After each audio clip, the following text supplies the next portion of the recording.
नमस्कार, एकमत live news मराठीवरती आपले सहर्ष स्वागत आहे। पूस नदी पूल प्रकरण थेट मुख्यमंत्री दरबारी, दोषींवर कारवाई व कंत्राटदाराला ब्लॅकलिस्ट करण्याची मागणी। पुसद दिग्रस मार्गावरील MDR 51 पूस नदीवरील पुलाच्या बांधकामावरील कथित अनियमितता प्रकरण आता थेट मुख्यमंत्री स्तरावर गेले आहे। स्थानिक भाजप पदाधिकाऱ्यांनी सुमारे 14.91 कोटींच्या या प्रकल्पाबाबत गंभीर आरोप करत देवेंद्र फडणवीस, मुख्यमंत्री महाराष्ट्र राज्य यांचेसह संबंधित विभाग यांच्याकडेही तक्रार दाखल केली आहे।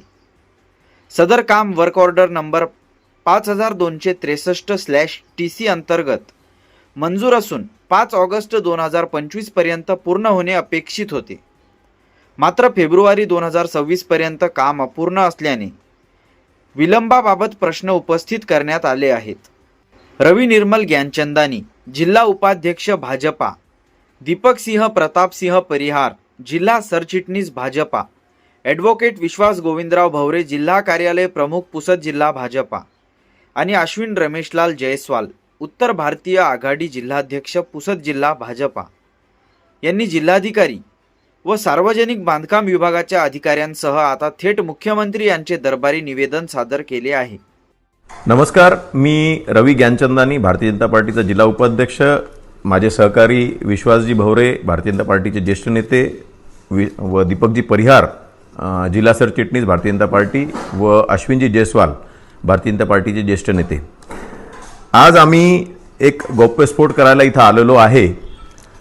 आपल्याला माहीतच आहे की आज महाराष्ट्रामध्ये महायुतीचं सरकार आहे व महायुतीचं सरकार अत्यंत विकासनशील विचाराचं सरकार आहे व जे विकासनशील कामं आहेत त्यासाठी मोठ्या प्रमाणात निधी उपलब्ध शासनाकडून वेळोवेळी केला जातो।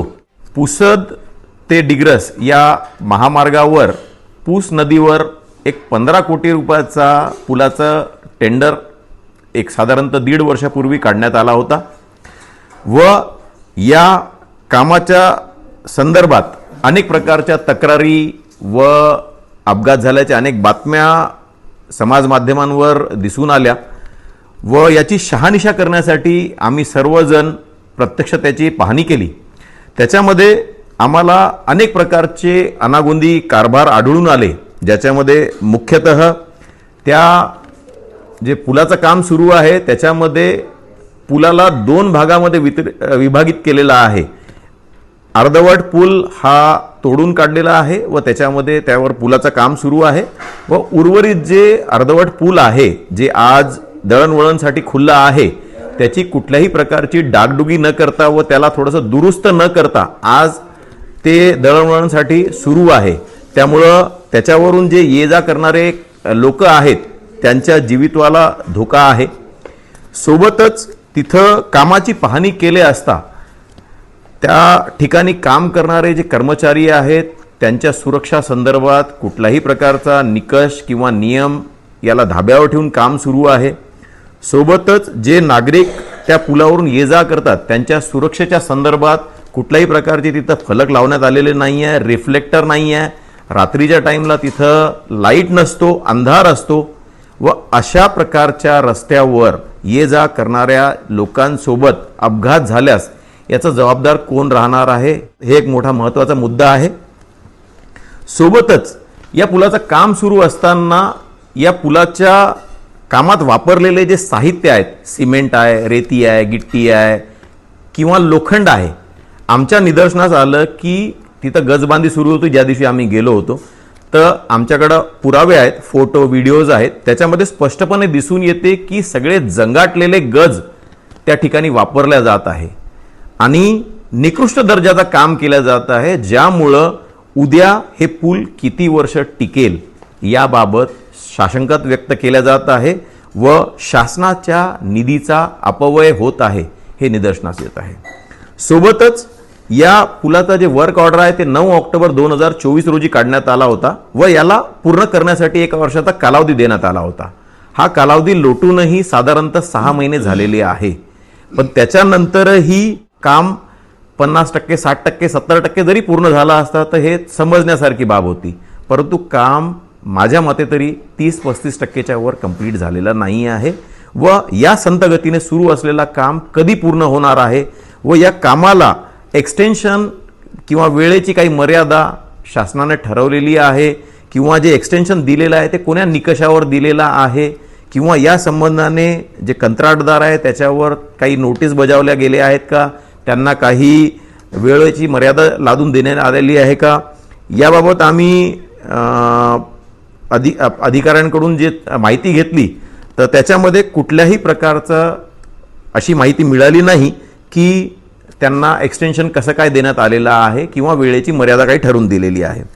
सोबतच या कामाचा आम्ही वर्क ऑर्डर किंवा टेंडर पाहिले असता हा टेंडर फक्त 0.5% न बिलो गेलेला आहे. म्हणजे 15 कोटी रुपयाचा काम फक्त 7.5 लाख रुपये बिलोनं जातो. म्हणजे याचा अर्थ की हा शासनाचा जे निधी आहे त्याचा मोठ्या प्रमाणात अपव्यय होत आहे.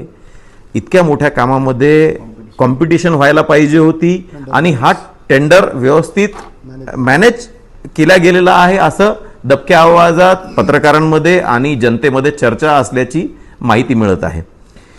आमची सर्व जनतेला व सर्व अधिकाऱ्यांना एकच विनंती आहे की सोबतच आम्ही हे जे तक्रार आहे या तक्रारीमध्ये आम्ही जिल्हाधिकारी महोदय व इतर जे वरिष्ठ अधिकारी आहेत यांना सगळ्यांना आम्ही हे तक्रार दाखल करतोय. इवन मुख्यमंत्री साहेबांना पण आम्ही हे तक्रार देणार आहोत.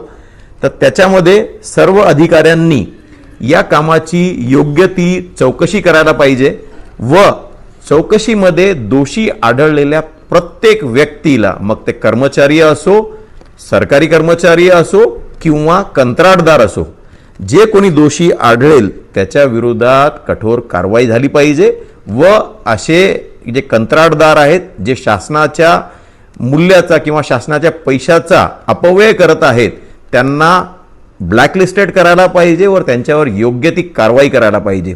ही आमची एक प्रमुख मागणी आहे.